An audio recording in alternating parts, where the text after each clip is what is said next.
All right, welcome back to the channel. It's your boy Fanon, and in this video, we're going to talk about Errol Spence Jr., Floyd Mayweather Jr., and the old school fighters that are picking Errol to lose to Terence Crawford. Is it hate or is it just a reasonable opinion about what they see in the fight, or a combination of both? Let's talk about that in this video.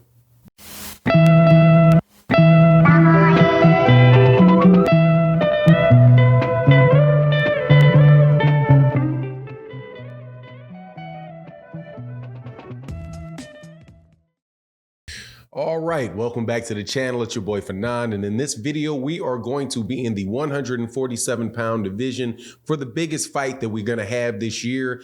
If it gets made, hopefully it gets made. Hopefully we'll find out soon. They're in negotiations, Errol Spence Jr. and Terence Crawford, but there's been a lot of word out about predictions that are being made for the fight and a big uproar about the number of Hall of Fame fighters and big name fighters that are picking Terence Crawford over Errol Spence Jr. Some people are saying it is because of hate against Errol Spence Jr. And other people are saying that, like, specifically that Floyd Mayweather Jr. being involved with it is him trying to stifle the popularity of Errol Spence Jr. Before I get into that, though, let me welcome you back to the channel. If you are new to the channel, thank you so much for coming by, stopping by to watch the video. Also, if you're a longtime subscriber, thank you, and I truly appreciate your support in the live streams and in the videos that we do. Super essential to the success of the channel, and thank you guys so much for continuing to do it. Hit that like button on your way out. So let's get to this. All right, man. So there's a lot of discussion going on in the boxing world. You can consider this video more of like an op-ed type of conversation, right? Where I'm hearing a lot of buzz out there about Errol Spence Jr. and Terence Crawford and the fight, and how a lot of people, first of all, how Floyd Mayweather Jr. is inserting himself into the negotiations and saying that he is going to be the one that is going to announce the fight. When you hear it, obviously, Errol had said something, where Mike Coppinger said that the fight was almost done and did, muscle signs, right? In response to him, in response to Mike Coppinger, then Floyd Mayweather Jr. comes out and says that's not true, pretty much bucking what Errol Spence Jr. had to say about the fight. And then you have at the Hall of Fame induction for Floyd, man, God, it was incredible. Floyd Mayweather, Andre Ward, James Toney, Bernard Hopkins. I mean, the list goes on and on. You actually even had like Layla Ali and Ann Wolfe getting inducted that weekend. So just a really tremendous weekend. But what came out of it was a lot of questions about Errol and Terence, and a lot of people like James Toney and other guys picked Errol Spence Jr., right? So there's people saying, well, that's just because these old school fighters are hating on Errol Spence Jr. and hating on his success. Floyd Mayweather Jr. is hating on Errol by saying that, the fight's not done. Right. The fight's not done despite Errol, not close to being done, despite Errol co-signing the fact that it was, right. And seeming like he is, working with Terence Crawford, having wanted to sign Terence Crawford and work with Terence Crawford. Right. So if Floyd Mayweather Jr. is trying to sign Terence Crawford and get him over there, obviously he wants Terence Crawford to win the fight. Right. Now, here's the thing, man. Whenever there is a real, like younger fighters and older fighters, I do agree that you have a preference for people that if you've actually seen them fight, if you know them personally, right? Or if they fight in the same style that you fight in, that there could be that type of preference, where you just like their style. And if you listen to what Antonio Tarver says about Terence Crawford, he says, yeah, man, he reminds me of myself. If you look at Roy Jones and Terence Crawford, they fight in a more athletic style. They have like what Roy Jones Jr. said, a full tool bag, right?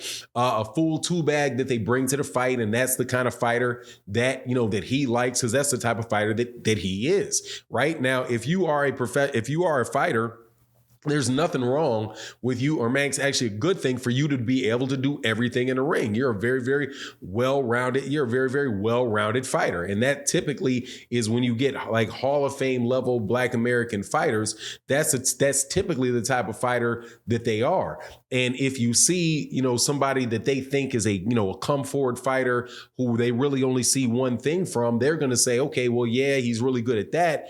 But if somebody else comes in and is able to, do a bunch of different things, change a bunch of different looks, then they'll be able to think their way through that problem, right? So that could very well just be a style. It could be a style preference up for him, right? Now, as far as Floyd Mayweather Jr. and all of the, him trying to have the limelight, getting involved in the fight, basically trying to sign Terence Crawford and then contradicting Errol Spence Jr. Look, man, all of that stuff I think it's very hard to get into the head of Floyd Mayweather Jr. in that regard, because Floyd Mayweather Jr. does have a very big ego. He's definitely very, Floyd Mayweather focused, but I don't know if he's any more Floyd Mayweather focused on this than he is in any other thing.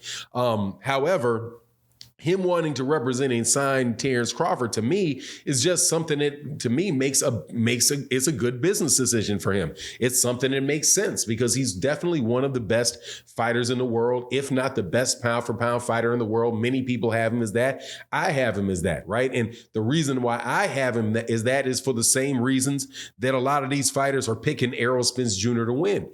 Now, for me, I look at Errol Spence Jr. and I see something a little bit different than they do. I see somebody that is more along the lines of a Andre Ward, somebody that is more like a Bernard Hopkins, right? Somebody like a marvelous Marvin Hagler.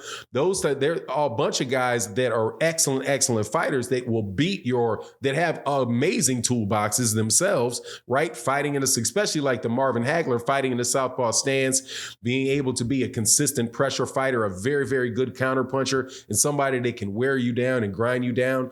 That is something that, where they beat Hall of Fame level, full toolbox type of fighters, right? Especially guys like Bernard Hopkins and marvelous Marvin Hagler, right? So I look at Errol and I'm like, look, man, this dude right here, the question is, if you're a jack of all trades, but this guy's a master of one, if you can't keep him off you, you're going to be in trouble. And also, if you wind up finding that he can, if you're looking at this guy like he's a one-dimensional fighter and you think that that's the case and you got one game plan for him, or you realize that once you make an adjustment to try to deal with one thing that he's doing and you wind up finding out that he can do something else, right? You're in a lot of trouble. And that is what I think is the situation with Errol Spence because of his Olympic pedigree and the fact that he won national amateur competitions. He got to the quarterfinals of the Olympics, and you do that by boxing. You don't do that by wearing a guy down over 6-12 rounds, right? Because you only got 3 rounds. You got 3-minute rounds, and they're scoring every time you touch the guy.